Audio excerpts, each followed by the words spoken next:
자, 오늘 우리에게 주신 말씀을 받겠습니다. 이 복된 시간에 우리에게 주시는 하느님의 말씀은 구약성경 사사기 5장 8절에서 11절까지의 말씀입니다. 구약성경 사사기 5장 8절에서 11절까지의 말씀, 믿음 안에 하나 되는 공동체라는 제목으로 하나님의 말씀을 받겠습니다. 사사기 5장 8절에서 11절까지 말씀을 우리 다 같이 한 절씩 교독해서 읽겠습니다. 무리가 새 신들을 택하였으므로 그때에 전쟁이 성문에 이르렀으나 이스라엘의 4만 명 중에 방패와 창이 보였던가. 내 마음이 이스라엘의 방백을 사모함은 그들이 백성 중에서 즐거이 헌신하였음이니 여호와를 찬송하라. 흰 나귀를 탄 자를 양탄 자에 앉은 자들 길에 행하는 자들아 전파할지어다. 활 쏘는 자들의 소리로부터 멀리 떨어진 물 깃는 곳에서도 여호와의 공의로우신 일을 전하라. 이스라엘에서 마을 사람들을 위한 의로우신 일을 노래하라. 그때에 여호와의 백성이 성문에 내려 갔도다. 아멘.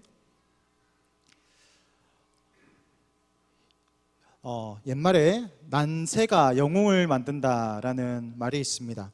우리가 잘 알고 있는 민족의 영웅 이순신 장군은 임진왜란이라는 큰 어려움 가운데에서 두각을 나타내었습니다. 우리 역사를 바라보면 을지문덕과 같은 장수들도 수나라에 30만 명이 넘는 적군에 쳐들어왔을 때 살수대첩이라는 큰 전쟁을 통해서 대승을 이루기도 합니다. 이처럼 어려운 난세의 시대에 영웅이 등장합니다. 우리가 보고 있는 사사기 시대는 어려운 위기의 시대입니다. 이 시대는 하나님의 징계를 받고 하나님을 떠나서 큰 어려움을 당하는 시대이기도 합니다. 그래서 우리가 잘 알다시피 에봇이나 또 온니엘, 삼손이나 기드온 같은 위대한 영웅들이 이 어려운 시기에 등장하는 것을 발견하게 됩니다. 그런데 오늘 우리가 보고 있는 5장은 드보라가 다스렸던 시대입니다. 이 시대에는 특별한 영웅이 없는 것이 특징입니다. 드보라는 여사사였고 힘이 없었습니다. 그리고 그 밑에 장수 바락 역시도 크게 두각을 나타낸 장수가 아니었습니다. 또 우리가 잘 알다시피 또 야엘이라는 한 여인을 통해서 적군의 장수를 죽이게 되었고, 또 이들이 이 싸움에 참석했던 지파들 역시 납달리 지파라는 매우 약한 지파였습니다. 하나도 두각을 드러내는 사람이 없고 지파가 없습니다. 그것이 바로 이 시대, 이 드보라가 다스렸던 이 사사 시대의 특징입니다. 영웅이 없는 것입니다. 하나님은 부족하고 연약한 사람들이 믿음 안에 하나 될 때에 승리의 기적을 이루어 가신다라는 것을 오늘 우리는 드보라 이 시대를 통해서 바라보게 됩니다. 탁월한 영웅이 없어도, 뛰어난 지략가가 없다 할지라도 믿음 안에서 하나 되고 마음을 합해 나갈 때 하나님은 그곳에 놀라운 역사를 이루어 가신다라는 것을 믿음으로 바라보시기를 소망합니다. 건강한 공동체는 어떤 공동체일까요? 두 가지로 나눌 수 있겠습니다. 첫 번째는 뛰어난 지도자의 카리스마적인 리더십을 통해서 하나 되는 공동체입니다. 뛰어난 삼손, 뛰어난 기드온과 같은 놀라운 위대한 인물을 중심으로 해서 하나로 뭉치게 됩니다. 그래서 감당할 수 없었던 일들을 감당할 수 있는 그런 놀라운 기적을 만들어 가는 것입니다. 그런데 문제가 있습니다. 이런 탁월한 카리스마적인 리더십을 가진 사람이 있을 때는 좋지만 이 사람이 부재할 때는 같이 무너지게 된다라는 것입니다. 이런 리더십의 부재를 겪게 되면 남아있는 사람들은 혼란에 빠지게 됩니다. 무엇을 붙잡아야 할지, 누구를 따라가야 할지 혼란에 빠지게 됩니다. 그래서 이런 특징들이 있죠. 과거에는 좋았는데, 과거에는 참 잘 나갔었는데 지금은 왜 이 모양인가? 불평이 일어나기도 합니다. 혼란에 빠지게 되는 겁니다. 이것이 바로 카리스마적인 리더십의 단점입니다. 두 번째는 말씀 중심으로 마음을 합하여서 하나 되는 공동체가 있습니다. 뛰어난 지략가도, 뛰어난 영웅도, 뛰어난 리더십도 없습니다. 그렇지만 이 하나님의 그 말씀을 붙잡고 그 말씀의 중심으로 하나 되어서 마음을 모으고 힘을 모으고 나의 시간과 정성과 나의 물질을 들여 나아갈 때 놀라운 일들을 이루어 가는 것들을 바라보게 됩니다. 이런 리더십은 큰 장점이 있습니다. 큰 문제가 일어나도 큰 어려움이 없습니다.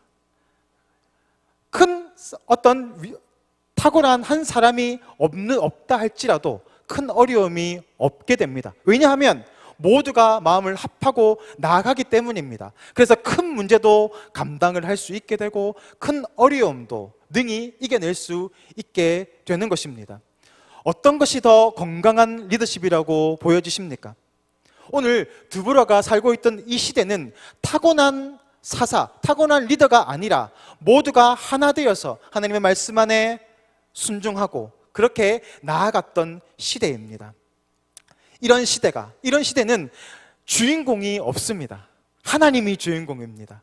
그러니까 하나님만을 바라보고 나아가기 때문에 큰 어려움을 겪지 않게 될 수 있는 겁니다. 꿀벌들이 꿀을 모으는 양봉업을 하는 데를 보면 큰 어려움이 있는데 말벌이 나타나면 말벌 한 마리가 수백 마리의 꿀벌을 죽일 수 있습니다. 그래서 말벌 두세 마리가 나타나기만 하면 그 꿀벌통은 박살이 나게 됩니다. 다 목도 잘리고 다 죽음을 당합니다. 그래서 이 말벌이 나타나면 이 양봉업자는 큰 고민에 빠지게 됩니다. 그런데 이 꿀벌들이 말벌을 이길 수 있는 하나의 방법이 있습니다. 어떻게 할까요? 자신들이 이 말벌을 둘러싸기 시작하는 겁니다. 말벌을 수십 마리, 수백 마리가 둘러쌉니다. 그러면 그 안에 엄청난 열이 발생하게 된다는 겁니다. 그러면 그 속에 있던 말벌이 그 안에서 죽게 되는 거죠. 그래서 꿀벌들은 이 위기를 이겨나갈 수 있다라고 하는 겁니다. 연약한 사람들, 힘이 없는 그런 존재들이 모여서 힘을 합치고 하나로 나아갈 때 이처럼 어려움을 극복해 나갈 수 있다라는 겁니다. 오늘 우리가 보고 있는 이 드보라의 기사는 오늘 하나님을 찬양하고 있습니다. 그의 찬양의 내용은 크게 이렇습니다. 그들이 하나님께 범죄합니다. 그래서 하나님께 징계를 받게 됩니다. 적군의 압제 가운데서 큰 어려움을 당하게 되는 것입니다. 드보라는 이렇게 이야기합니다. 전쟁이 성문에 이르렀다라고 표현합니다. 이 말을 원어로 보면 성문이 절반으로 둘로 쪼개졌다라는 겁니다. 적군의 공격이 성문을 쪼개고 들어왔다라는 그런 의미입니다. 백성들 중에서도 즐거이 헌신하였음이니 여호와를 찬양하라라고 오늘 드보라는 이야기하고 있습니다. 그것은 어떤 의미입니까? 그들이 죄악 가운데 하나님의 징계를 받았지만 하나님께서 그들을 건져 주셨다. 오늘 드보라의 찬양의 주제가 바로 이것입니다. 오늘 하나님은 이스라엘에게 어떠한 은혜를 허락하고 계십니까? 먼저는 하나님 앞에 무릎을 꿇게 하시는 겸손한 마음을 주셨다라는 것입니다. 우리가 기도하는 것은 내 의지로 되는 것 같지만 결코 그렇지 않습니다.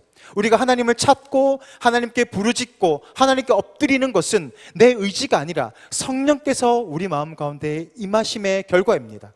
그러므로 오늘 이 백성들이 큰 어려움 가운데 하나님께 부르짖고 하나님 은혜를 구하는 그 모든 것은 하나님께서 이스라엘 백성들에게 주셨던 첫 번째 은혜입니다. 두 번째 은혜는 하나님을 바라보고 싸움터로 나가는 담대한 믿음입니다. 그들이 나아갔던 자리는 어마어마한 강력한 적군이 있는 장소였습니다. 그들이 그곳에 나아간다면, 그들만의 힘으로 나아간다면 그들은 백전백패할 수밖에 없는 싸움이었습니다. 그런데도 이스라엘 백성들은 그러한 상황들을 바라본 것이 아니라 믿음으로 하나님을 바라보며 그 위기의 상황 가운데 담대하게 나아갔던 것입니다. 그 믿음은 누구에게 의해 누가 주신 것입니까? 그들 안에서 나온 것이 아니라 하나님께서 이스라엘 백성 가운데 부어주신 은혜라는 것입니다. 그것이 바로 오늘 드보라가 이야기하고 있는 백성 중에서 즐거이 헌신하였음이니 여호와를 찬양하라라고 하는 이런 드보라의 찬양의 주제입니다. 오늘 이스라엘 백성들은 한 마음으로 나아갑니다. 한 마음으로 하나님께 나아가고 하나님 뜻에 순종하며 나아갑니다. 10절 말씀을 보겠습니다. 흰나귀를 탄 자들, 양탄 자에 앉은 자, 길에 행하는 자들이 나옵니다. 이 사람들은 어떤 사람입니까? 흰나귀를 탄다라는 것은 존귀한 신분을 나타냅니다. 지도자를 가리키고 있는 것이죠. 양탄자에 앉은 자라고 하는 것은 그 당시에도 양탄자는 매우 비싼 것이었습니다. 그러니까 이 양탄자에 앉아 있는 사람은 장로들과 또 유력한 자들, 권세가 있는 사람들을 이야기합니다. 마지막으로 성중에 앉은 자, 길가에 앉은 자라고 하는 것은 백성을 가리키고 있습니다. 그러니까 어떤 이야기입니까? 지도자나 유력한 자나 백성이나 모든 이스라엘 백성들이 한 마음 한 뜻이 되어서 하나님께 기도로 나아가고 순종함으로 나아갔다라는 것이죠. 그들이 한 마음으로 하나님만을 바라보며 믿음 가운데 행하였을 때 하나님께서는 이처럼 놀라운 구원의 은혜를 베풀어 주셨다라는 것이 오늘 드보라의 찬양의 주제입니다. 오늘 우리 동부교회가 이러한 은혜가 있기를 원합니다. 특별히 탁월한 몇 사람이 이끌어가는 것이 아니라 부족하지만 연약하지만 하나님 말씀 안에 다 하나 되어서 나의 생각과 나의 고집과 나의 경험과 나의 지혜들을 다 내려놓고 하나님의 말씀에 겸손히 엎드리고 마음을 합하고 뜻을 합하여 나아가는 그런 건강한 믿음의 공동체로 살아가기를 원합니다. 하나님은 그런 공동체를 통하여서 이전에는 감당할 수 없었던 놀라운 일들을 감당케 하실 것이고 이전보다 더 영광스러운 그런 영광을 우리 동북의 가운데 허락하여 주실 줄 믿습니다. 오늘 그런 은혜가 동북의 가운데 풍성히 임하기를 주님의 이름으로 축복합니다. 이 시간 다 같이 기도하겠습니다. 우리의 힘과 능력이 되시는 하나님 아버지, 주님의 은혜를 감사를 드립니다. 연약한 자들을 통하여서 하나님의 교회를 이루어 가시고 연약한 자들을 통하여서 세워져 가는 이 교회를 통하여서 하나님의 구원의 일을 베풀어 가심을 믿습니다. 오늘도 우리 동부교회가 이러한 은혜 가운데 나아가기를 원합니다. 날마다 말씀 가운데 하나 되게 하시고 하나님의 뜻 안에 순종함으로 나아갈 때 이전에는 할 수 없었던 놀라운 일들을 능히 감당할 수 있는 그러한 능력의 회복의 공동체로 우리 동부교회를 사용하여 주시옵소서. 우리 교회를 통하여서 하나님의 뜻이 드러나는 놀라운 축복의 동으로 사용될 때 하나님이 우리 교회 가운데 날마다 은혜를 더하여 주시고 날마다 더 축복 가운데 살아갈 수 있는 풍성한 은혜 가운데 살아갈 수 있도록 주님 역사하여 주옵소서. 우리의 힘과 능력이 되시는 주 예수 그리스도 이름으로 기도드리옵나이다. 아멘.